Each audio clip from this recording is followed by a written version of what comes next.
funding. Would love to know those alternative sources of funding you spoke about. And to, I don't know, to NEC, Chairman, the figure that was given, the minister said at $2.50. I would love to know how we arrived at that figure, you know, so that we'd all be sure. She said it will be progressing based on the US dollar rise and fall. So we need to know how this was arrived at. Thank you. Thank you. I think just one more, and then we'll take the responses. Thank you very much. My name is Oscar Lino Wemeni with Suku Reports. I have a couple of questions. First one, quickly to the Honorable Minister of Petroleum Resources. Madam, would, I think now we're talking about all these fantastic, lofty ideas you have about how to ensure that gas is supplied. Perhaps you could give us an update on the World Bank guarantees, I believe, that we entered with some of these gas suppliers over the past couple of years or so, and what is the status with that at this time? And then to the NEC boss, I'm glad you're here, sir. In this area of privatization, you know, government is handing off financing all these power projects and all whatnot. How come we're talking about CBN paying off outstanding debts owed by this for the gas that is supplied? Isn't this another form of subsidy for these successor companies? And or perhaps, you know, isn't it giving them an advantage in the industry? Thank you very much. Thank you. Thank you. Your Excellencies, distinguished guests, ladies and gentlemen, would get responses to some of the issues raised by our colleagues. Do we begin from this end, Honorable Minister, or from your end? Okay. Do we begin from you, Dr. Amadi? Honorable Minister. Thank you very much, Minister. Well, the first question is about how all this affects the MITO. If you listen carefully to the Honorable Minister's press statement, both the new price and the CBN intervention contingent will be captured in the multi-year tariff order. The multi-year tariff order is a 5-year tariff recovery plan, which is based on capturing the real costs of power production. And so what we've done right now, the new owners, part of the agreement with the new owners, and when they come and take over the assets, they would verify, conduct their losses studies, and NEC will verify to ensure that our loss projection is the same as their own. And therefore, what follows from that study is a review of the multi-year tariff order.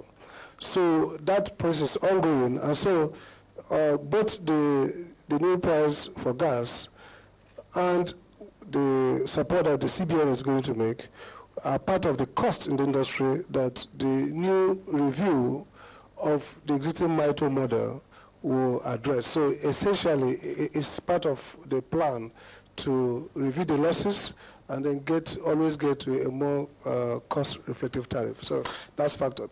Now, the 2.5, talking about the 2.5, $2.50 for gas supply. As always, the cost we benchmark is based on the real cost of production, whether of coal, of gas, or of other renewable feedstock, and then benchmarked to the market, prevailing market, compared with the market. So $2.50 is deemed to be a reasonable price if you compare both the cost of gas processing and what other industries pay for gas. So it was arrived through a process of consultation with both the gas people and the generators. And power people are prepared to pay a cost that will show much more supply of gas. So that's how we got at that. And then finally, this is not a windfall for the money supplied by the CBN governor, as we will say later. It's not a windfall. Those gas costs are stranded costs that even the new owners are not really, not all of them didn't happen under their watch. That's one. Secondly, the internal rule which we are running has provided for shortfalls in revenue, and part of the provision is that those will be recycled back in the new tariff. So if you listen very carefully, it means that this 25 billion or whatever is finally agreed as the actual price will still be paid by the division companies through the tariff process. So it's like an intervention to secure for us confidence in the gas market, and then the ultimate responsibility is on the DisCos. So essentially, nobody's been let off, and there's no windfall here. Thank you. Thank you. I think the CBN Governor, sir. Thank you, DMC. Well, I think basically, I think the issue for us is that the Bankers Committee had some engagements, and that engagement also led to the Central Bank Governor being asked to continue engagement with the Ministry of the Petroleum Resources as well as the Ministry of Power, and that's why we're here today. The process of the engagement revealed that yes, there is an outstanding legacy debt of about 25 billion naira.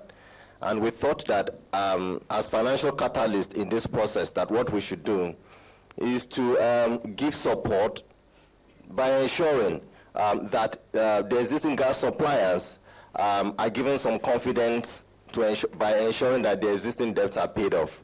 And just like you've heard the Honorable Minister for Petroleum Resources talk about, the Central Bank of Nigeria, as well as the deposit money banks, will be seeking ways to set up an SPV where these 25 billion will be paid to the existing gas suppliers, give them confidence to continue to produce gas, which is badly needed to continue to power our generators. Generation plans. The second question also had to do with, yes, my inaugural speech. Yes, it is correct that I felt that power is very essential to unlock the potentials of the Nigerian economy. And to do so, we felt that it is important for us to begin to look at what are the issues that are militating against the power, the production of power in the country. And that's why we started this engagement in collaboration with the ministries of Petroleum Resources, Power, as well as the NEC, basically to say, fine, how can we remove some of the bottlenecks? One of it had to do with the fact that even investors that would have liked to come into the sector are saying that the gas pricing is not competitive, and hence we decided to engage the NEC, and that's the result of what you see today in the adjustment of the MITO 2.1, which has been announced today. We're hoping that with the adjustment in the gas pricing, it makes it more competitive, and as a result of the fact that it has become more competitive, both existing gas suppliers and even potential investors in the gas that people who are interested in investing in the gas sector can also begin to come in. And of course, the banks can also come in to act as financial catalysts, not only by saying, yes, if their projects are viable, that commercial banks will lend money to them, but the Central Bank of Nigeria will also be sowing some seed by also seeing how we can also provide some form of intervention funds at concessionary prices to support their endeavor to provide power to our people and also lead to improving and growing our economy. I thank you very much.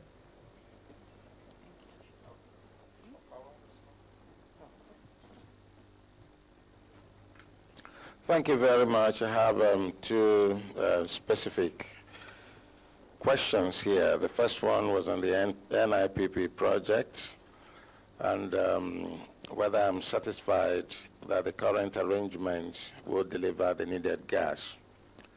I think it's very clear to everyone here listening that this is an unprecedented, power-packed, cross-sectorial synergy between the main players in the power sector, the Ministry of Power, Ministry of Petroleum Resources, CBN, NEC, NNPC, getting together to solve age-long problems.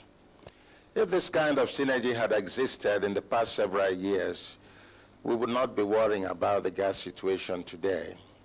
So, but thankfully, this is a result of President Jonathan's transformation agenda, because this agenda, as one of the core softwares, insists on minimization of waste and losses and maximization of resources.